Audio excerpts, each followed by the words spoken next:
आपल्या समाजात सहनशीलता हा एक खूप मोठा गुण मानला जातो. पण कधी विचार केलाय का की हा गुण तुमच्यासाठी वरदान ठरतोय की शाप? अनेकदा समोरच्या व्यक्ती दुखावू नये किंवा आपलं नातं टिकून ठेवण्यासाठी आपण खूप गोष्टी सहन करत असतो. सहन करायला सुद्धा एक मर्यादा हवी, हा साधा विचार सुद्धा आपल्या डोक्यात येत नाही.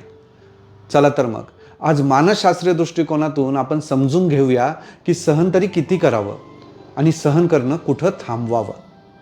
सायकॉलॉजीनुसार सहनशीलता तेव्हाच योग्य असते जेव्हा ती समोरच्या व्यक्तीला स्वतःमध्ये बदल घडवून आणण्यासाठी एक वेळ देते, ज्यामुळे आपल्या नात्यात सुधारणा होण्याची शक्यता अधिक असते. परंतु तुमची सहनशीलता जर एका मर्यादेबाहेर गेली तर तो समोरच्या व्यक्तीला तुमचा वीकनेस वाटू लागतो आणि ती व्यक्ती तुम्हाला हळूहळू ग्रँटेड घ्यायला लागते. खरं तर तुमच्या या अति सहन करण्याच्या स्वभावामुळे समोरच्या व्यक्तीमध्ये अहंकार आणि चुकीचं वागण्याचं प्रमाण जास्त वाढतं. माझं तर स्पष्ट म्हणणं आहे, जेव्हा एखादी गोष्ट सहन केल्यामुळे तुमचा आत्मसन्मान धोक्यात येतो, तुमचं मानसिक स्वास्थ्य बिघडतं आणि तुमच्या मनात स्वतःबद्दलच न्यूनगंड निर्माण होतो, तेव्हा तुम्ही सहनशील नाही तर लाचार बनत चालला आहात.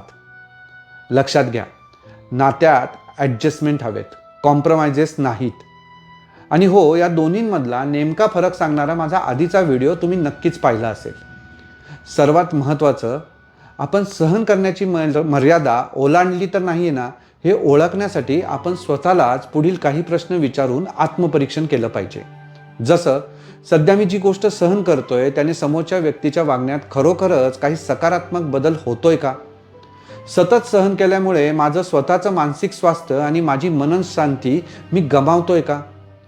किंवा केवळ एखादं नातं टिकून ठेवण्यासाठी मी नकळत स्वतःचा आत्मसन्मान तर गमावत नाहीये?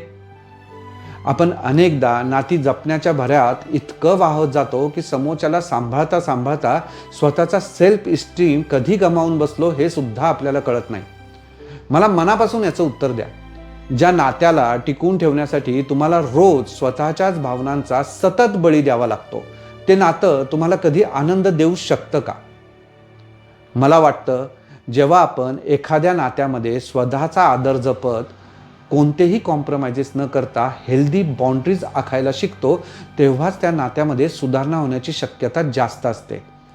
जिथे तुम्हाला तुमच्या आत्मसन्मानाची आहुती द्यावी लागते, तिथे सतत थांबून राहणं म्हणजे सहनशीलता नाही, तर तो स्वतःवरच केलेला मानसिक अत्याचार आहे. कारण जेव्हा तुम्ही स्वतःला आदराने वागवायला सुरुवात करता, तेव्हाच तुम्हाला समोरच्याच्या वागण्यांचा दुटप्पीपणा आणि स्वतःच्या आयुष्याची नेमकी दिशा स्पष्ट दिसू लागते. विचार करा.